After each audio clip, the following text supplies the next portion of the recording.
Government restores RoDTEP rates caps to support exporters amid West Asia trade disruptions.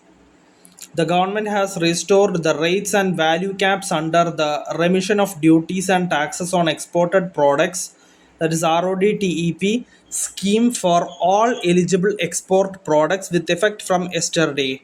In a statement, the Ministry of Commerce and Industry said this move has been made to support exporters amid West Asia trade disruptions. It said that the restored rates shall be those that come into force from 22nd of February this year, thereby withdrawing the earlier restriction of 50%. This step is intended to provide timely support to Indian exporters facing elevated freight costs and war related trade risks arising from disruptions in the Gulf and the wider West Asia maritime corridor.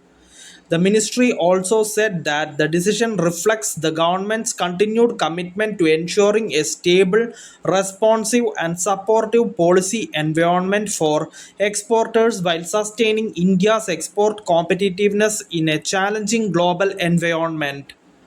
Thank you for listening. Thank you for watching. Thank you, everyone. Bye.